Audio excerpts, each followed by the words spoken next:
கனகராஜ், இது ஒரு அரசியல் மோதலாகவே மாற்றப்பட்டிருக்கிறது அல்லது இங்கே ஒரு நோக்கம் இருக்குன்னு நாகராஜ் சொல்றார். இங்கே 5000 கோடி ரூபாய்க்கான தவறுகள் நடந்திருக்குலாம் வந்திருக்கிற நேரத்தில் மதுரை இடி ஆஃபீஸை டார்கெட் பண்ணுறாங்க டிவிஎஸ்சி அப்படிங்கிறாரு.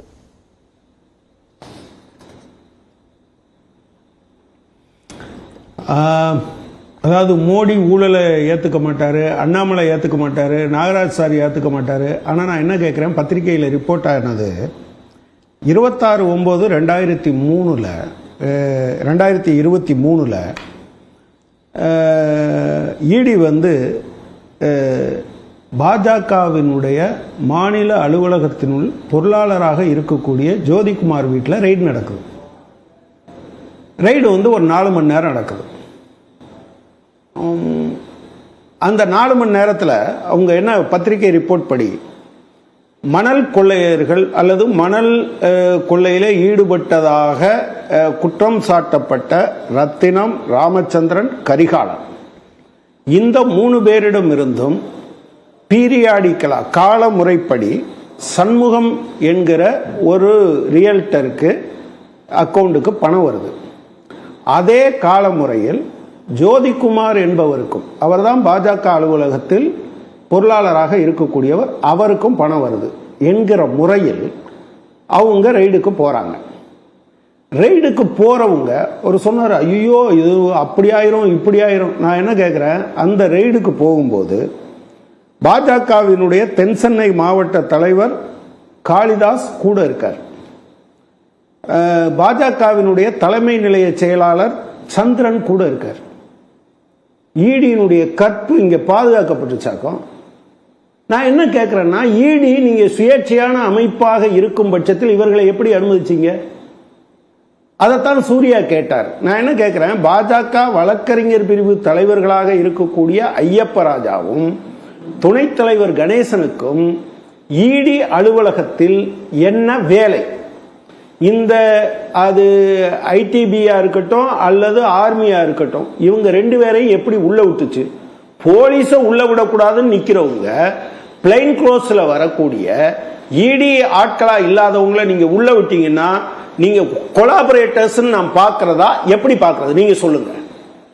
இது எல்லாமே எதோட சேர்ந்து வருதுன்னா, அப்புறம் ஒரு ரூம்ல, அதாவது அங்கித் திவாரி ரூம்ல ரெய்ட் பண்ணா இடி ஆபீஸையே ரெய்ட் பண்ணது மாதிரி ஆயிரும். ராம்மோகன் ராவ் ரூமை ரெய்ட் பண்ணா தலைமைச் செயலகத்தையே ரெய்ட் பண்ணது மாதிரி ஆயிரும். அப்படியா?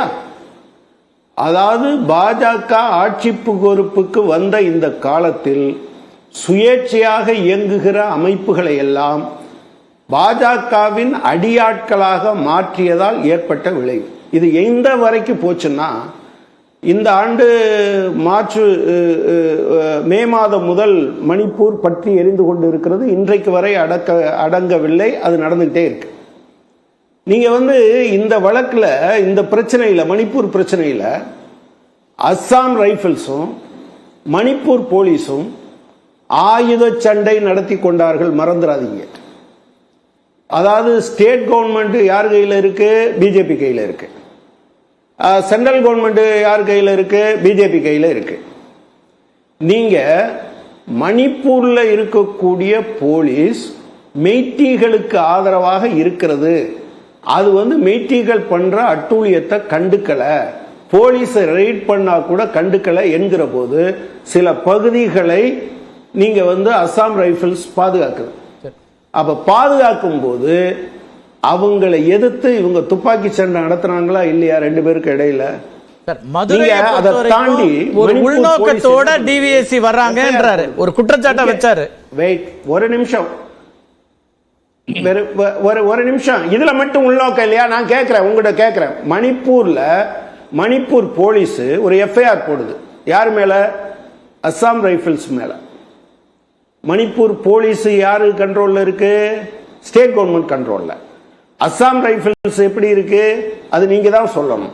அது வந்து ஸ்டேட் கவர்மெண்ட் கண்ட்ரோல்ல இல்ல. ஏதோ இவங்க மேல, அதுவும் ஆர்ம்டு போர்சஸ்ல இருக்கவங்க மேல நீங்க போட்டீங்களா இல்லையா? இதை விட கொடுமை என்னன்னா, Republican Party of India Athawale, அது வந்து பாஜகவினுடைய கூட்டணி கட்சி, அதனுடைய தலைவர் மகேஸ்வர் தைனஜம், அவர் வந்து அஸ்ஸாம் ரைபிள்ஸ் மேல கடுமையான குற்றச்சாட்டுகளை சொல்லி அஸ்ஸாம் ரைபிள்ஸ் இவருக்கு வக்கீல் நோட்டீஸ் கொடுத்திருக்கு.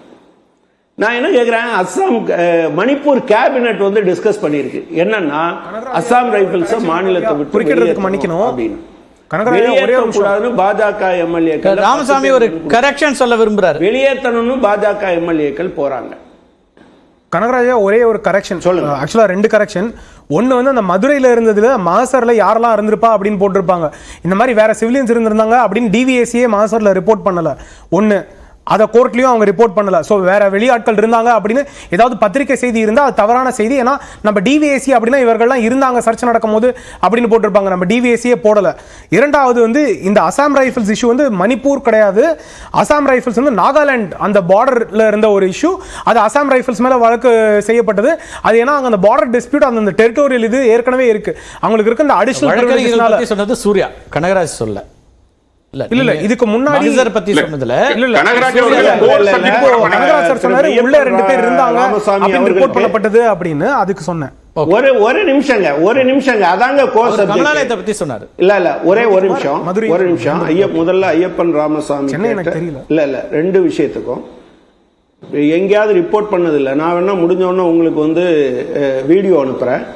வீடியோல 3 பேர் இருக்காங்க. 2 பேர் அடையாளம் தெரியுது, இன்னொருத்தர் அடையாளம் தெரியல. டிவிஎஸ்சி ஏன் போடலைன்னு சொன்னா அது ஏன் போடலைன்னு கேட்போம். நான் உங்களுக்கு வேணா நான் வந்து இந்த இடை நேரத்தில் ஏதாவது விளம்பரம் வந்ததுன்னா நான் வீடியோ அனுப்புறேன். நீங்க பிளே பண்ணீங்கன்னா எனக்கு ஒன்றும் ஆட்சேபம் விளம்பரமே கிடையாதுன்னு உங்களுக்கு பலமுறை வந்திருக்கீங்க. பட் சொல்லுங்க, மணிப்பூர்ல கேஸ் அதுக்கு இடையில நம்ம சொல்லிடலாம். சொல்லுங்க. எஸ் இல்ல மணிப்பூர் விஷயத்தை பொறுத்த மட்டில் நீங்க வந்து ஹிந்துஸ்தான் டைம்ஸ் 11/9/2023 செய்தியும் போட்டிருக்காங்க, வீடியோவும் போட்டிருக்காங்க. 2ஐயும் நான் வந்து உங்களுக்கு அனுப்புறதுக்கு நான் தயார். அதே மணிப்பூர் போலீஸ் வந்து அசாம் ரைபிள்ஸ் மேல ஆகஸ்ட் 10, 2023 எஃப்ஐஆர் போடுறாங்க. அது சம்பந்தமான விஷயத்தையும் வேண்டாம், நான் உங்களுக்கு அனுப்புறேன். என்ன பிரச்சனைனா நீங்க வந்து இதை மணிப்பூர் எங்கேயோ அசாம்ல நடந்ததெல்லாம் இதுல அது என்ன வேற ஒரு இடத்துல நடந்ததுன்னு சொல்லாதீங்க. மணிப்பூர்ல மக்களை காப்பாற்றுறதுல தான் இந்த பிரச்சனை முழுவதும் நடந்தது என்பதை சொல்ல விரும்புறேன். அப்புறம் இங்க இது முதல்ல நடக்கல. சிபிஐ வந்து கொல்கத்தா கமிஷனரை அரெஸ்ட் பண்ண போறாங்க. அப்ப சிபிஐ இவங்க வந்து பிடிச்சு வச்சுக்கிறாங்க. யாரு? மேற்கு வங்காள போலீஸ். இது நடந்தது வந்து February 3, 2019. அப்புறம் இந்த கேஸ் சுப்ரீம் கோர்ட்டுக்கு போகுது. சுப்ரீம் கோர்ட் என்ன சொல்லுதுன்னா, நீ கமிஷனர் அரெஸ்ட் பண்ணாத, பட் விசாரிக்கிறதுக்கு நீ கூப்பிடலாம், நீ அரெஸ்ட் பண்ண போனது தப்புன்னு சொல்லி அது சொல்லிருச்சு. இது அப்கோர்ஸ் ஃபைனலா என்ன வருதுன்னு பார்ப்போம். இப்படி நீங்க ஒவ்வொரு இடத்துலையும் அவர் கோர் சப்ஜெக்ட்னு நண்பர் சொன்னார். அவர் ஏன்னா மணலை கொண்டு வந்து அவர் சொன்னார், மணல் ரெக்கார்ட்லாம் அள்ளிட்டு போயிடுவாங்க. நான் என்ன சொல்றேன், அங்கித் திவாரி ரூமை மட்டும் சோதனை பண்ணுங்க, அதுக்கு மேல சோதனைக்கு போடாதீங்க என்று மறைச்சிருந்தா பரவாயில்ல. உள்ளுக்குள்ளேயே வராதன்னா நான் இப்ப என்ன சொல்ல விரும்புறேன் அப்படின்னு சொன்னா, என்டையர் இடி ஆபீஸ் இதுல பிஜேபி தலைவர்கள், நான் நேம ஸ்பெசிபிக்கா சொன்னேன். அவர் ராமசாமி மெய்யப்பன் தெரியலனா நான் திரும்பவும் சொல்றேன், ரிப்போர்ட் ஆகியிருக்கக்கூடிய விஷயங்கள் அதுல வச்சுக்கிட்டு பலரும் சொல்லியிருக்காங்க. எனக்கு அந்த 2 பேரையும் பர்சனலா தெரியாது, ஆனா ரிப்போர்ட் ஆகிருக்கு, இவங்க தான் வீடியோல காமிக்கிறாங்க.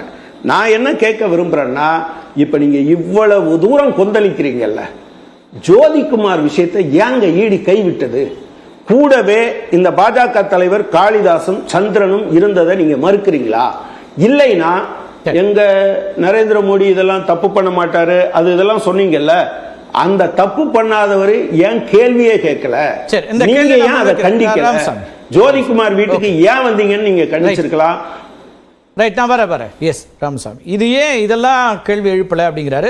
திரு நாகராஜ் போயிட்டு கூட வரேன். ஏன்னா நேரடியா பிஜேபியில் இருக்கக்கூடிய ஒருத்தர், நீங்க சொல்ல விரும்பினா சொல்லலாம். எஸ், நீங்க குறிப்பிட சிம்பிள் கேட்டேன். ஏன்னா பாஜகவை சார்ந்தவர் மீது நடவடிக்கை எடுக்கல அப்படின்னு சொன்னா அது தவறாக இருக்கும். ஏன்னா ஜோதிகுமார் மேல நடவடிக்கை எடுத்தாங்க, சர்ச் நடந்தது அப்படின்றது தான் பொதுவா இருக்க தகவல். இதே மாதிரி பாஜக நேரத்துக்கு பிறகு கைவிடப்பட்டுச்சு அப்படிங்கிறாங்கல்ல, அவங்களுக்கு வேணா கிடைச்ச எவிடன்ஸ் போதிய நேரத்துல நீங்க என்ன நடவடிக்கை, ஏற்கனவே யார் உள்ள இருந்தாங்களோ அவங்க வெளியில போக முடியாது, உள்ள இருந்தாங்களா இல்லையான்னு தெரியாது. இந்த இன்ஃபர்மேஷன் பப்ளிக்கா இல்ல.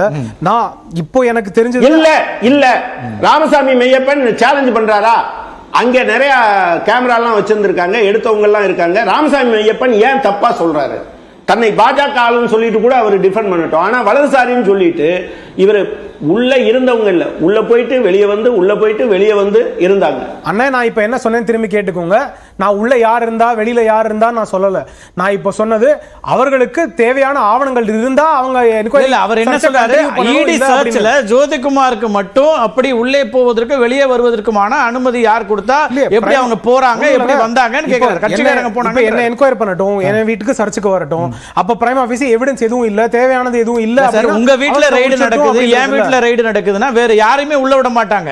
வீட்டுல சம்பந்தப்பட்டவர்களே உள்ள விட மாட்டாங்க. உள்ள ஏற்கனவே இருந்தாங்கன்னா வெளியில போக முடியாதுல்ல, போயிட்டு வர முடியாது, போயிட்டு வர முடியாதுங்கிறாரு. வீடியோ எவிடன்ஸ் இருக்குங்கிறாரு அவரு. அப்ப அத வந்து அந்த ஏஜென்சியே கேள்வி கேட்கணும். அதுதான் கேக்குறாரு அவரு. அதுதான் அவர் கேக்குறாரு. சொல்லலையே, அதுதான் சொல்றாரு அவரு. நான் சொன்னது தவறு எந்த அமைப்பு அவர் கேள்வியை நீங்க கேள்வி எழுப்புறதுனால அவங்கள்ட்ட கேக்குறேன். அதுதான் நான் நாகராஜ்ட்ட போறேன்னு நீங்களா தான் சொன்னீங்க. நான் அதை விளக்குறேன். கட்சி சார்ந்த நபர் இந்த மாதிரி இருக்கு அப்படின்னா ஏற்கனவே அவங்க என்கொயரிக்கே வந்திருக்க மாட்டாங்க. அந்த மாதிரி தவறான விஷயங்களை பாஜக செய்யல. இது இல்லாம பாஜக ஆட்கள் மீது இடி நடவடிக்கை எடுத்து வழக்கு பதிவு செய்யப்பட்டு சார்ஜ் ஷீட் பதிவு செய்யப்பட்டு அவங்க மேல வழக்குகள் வந்து நாடு முழுக்க நடந்துட்டு இருக்கு. பாஜகவை சார்ந்தவர்கள் மீது இல்ல. பாஜக பவருக்கு வந்ததுக்கு 2014 முதல்ல கன்விக்ட் ஆனது பாஜகவை சார்ந்த முன்னாள் குஜராத் எம்எல்ஏ அவர்கள் தான். சோ அதனால அதுக்கு பிறகான வழக்குகளை நீங்க இப்ப அரசியல் ரீதியா வந்துட்டீங்க. அதுக்கு பிறகான வழக்குகள்ல இடி கையாளக்கூடிய வழக்குகள்ல எந்தெந்த பிஜேபி காரங்க மேலாம் சார்ஜ் ஷீட் போட்டு இப்ப எஃப்ஐஆர் போடப்பட்டிருக்கு அல்லது கன்விக்ஷன் வாங்கப்பட்டிருக்கு, ஒரு லிஸ்ட் கொடுங்களேன். எஃப்ஐஆர் ராஜஸ்தான்ல போடப்பட்டிருக்கு, மொத்தம் லிஸ்ட் கொடுங்களேன். அப்படியே சரி, நான் இப்போ எனக்கு டக்குன்னு தெரியல, நான் உங்களுக்கு டெஃபினட்டா அனுப்புறேன். ஏற்கனவே இது வரதுக்கு முன்னாடி உங்களை டாக் பண்ணி நான் 4 ட்வீட் வந்து மேனுவல்ல போட்டிருக்கேன். அதே மாதிரி நான் இதையும் அதிலே டாக். இதை நீங்க இப்ப சொல்ல இன்னும் நேரம் இருக்கு, நம்ம அடுத்த கூட சுற்றுல பேசலாம்.